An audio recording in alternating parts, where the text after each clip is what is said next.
तो इस टॉपिक में मैक्सिमम बच्चों को कंफ्यूजन होती है और उस कंफ्यूजन की जड़ पता है क्या है? जब आप एनसीईआरटी में टॉपिक पढ़ते हो ना, तो इसकी हेडिंग क्या दे रखी है? जीन थेरेपी इसकी हेडिंग दे रखी है और यही आपकी कंफ्यूजन की जड़ है। किसी भी एक हेल्दी इंसान के अंदर एक जीन होता है, एडीए जीन। अब एडीए जीन है तो वो एडीए एंजाइम बनवाएगा और ये एडीए एंजाइम किसके लिए जरूरी होता है? हमारी इम्यूनिटी के लिए जरूरी होता है। और इस एडीए की फुल फॉर्म क्या है ये आपको याद रखनी है। एडीए मतलब एडिनोसाइन डियामाइनेज। अब सवाल है कि किसी इंसान के एडीए के जीन में गड़बड़ी आ गई, मतलब एडीए मतलब उसके अंदर एडीए एंजाइम की कमी हो गई है, एडीए की डेफिशिएंसी हो गई है। अब सवाल है इसको ठीक कैसे करना है। एनसीईआरटी में इस बीमारी को, एडीए डेफिशिएंसी को ठीक करने के 3 तरीके दिए हुए हैं। क्या क्या? एक बोन मैरो ट्रांसप्लांटेशन पहला तरीका, दूसरा क्या हो सकता है? एंजाइम रिप्लेसमेंट थेरेपी, और तीसरा तरीका है अपना जीन थेरेपी। और जनरली बच्चे क्या समझ के चलते हैं कि टॉपिक, इसकी हेडिंग क्या है टॉपिक की? जीन थेरेपी, तो ये सारा ही जीन थेरेपी में आ रहा है। नहीं जी, ये अलग है, ये अलग है। जीन थेरेपी सिर्फ एक तरीका है, तीसरा तरीका, ये 2 तरीके अलग हैं।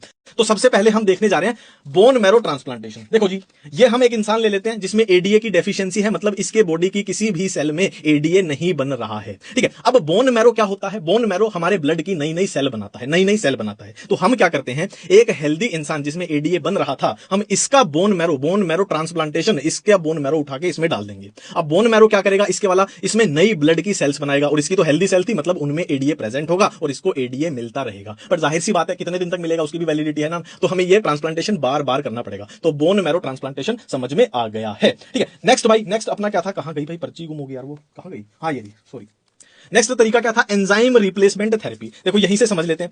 इस इंसान में एडीए नहीं बन रहा है तो हम क्या करेंगे? ये इंसान गया डॉक्टर के पास की जी एडीए नहीं बन रहा है, तो डॉक्टर ने क्या किया? इसको सीधा ही उस एंजाइम का, है ना, इसमें इंजेक्शन में भरा एडीए और इसमें इंजेक्शन ठोक दिया। अब जाहिर सी बात है कुछ दिन के लिए काम करेगा, फिर उसका खत्म हो जाएगा असर, तो उसे बार बार ये इंजेक्शन लगवाने पड़ेंगे। तो चाहे आप बोन मैरो की बात कर लो, चाहे एंजाइम रिप्लेसमेंट, ये बार बार रिपीट करना पड़ेगा, मतलब ये परमानेंट कोई इलाज नहीं है। अब हम आते हैं भाई अपनी, यार पर्चियां गुम हो रही है, जीन थेरेपी की पर्ची कहां गई? हाँ, अब हम आते हैं अपने जीन थेरेपी में कि जीन थेरेपी में क्या होता है। देखो इसको बड़े वाली हेडिंग लिख लेते हैं। जीन थेरेपी में क्या होता है? सबसे पहले तो एक ये फैक्ट याद रखना कि पहली क्लिनिकल जीन थेरेपी कब दी गई थी? 1990 में, एक 4 साल की बच्ची को। ये एनसीईआरटी में लाइन लिखी है। जीन थेरेपी में क्या होता है? मान लेते हैं ये मरीज है जिसमें एडीए नहीं बन रहा है। हम क्या करेंगे? इसके ब्लड के अंदर होंगी, जाहिर सी बात है, डब्ल्यूबीसी का ही एक टाइप है लिम्फोसाइट। तो इस इंसान की जो लिम्फोसाइट है ना, इसका ब्लड निकाला, ब्लड में से लिम्फोसाइट को निकाला, इस इंसान की लिम्फोसाइट में एक ऐसा डीएनए का टुकड़ा डाल दिया, डीएनए का टुकड़ा यानी ऐसा जीन डाल दिया जो उसे एडीए एंजाइम को बनवाएगा, और ये लिम्फोसाइट अब दोबारा से इस इंसान को, है ना, ब्लड में डाल के दे दी जाएंगी। अब जाहिर सी बात है लिम्फोसाइट अमर तो है नहीं, है ना, इनका भी कुछ लाइफ स्पैन है, कुछ दिनों बाद ये मर जाएगी, तो दोबारा दोबारा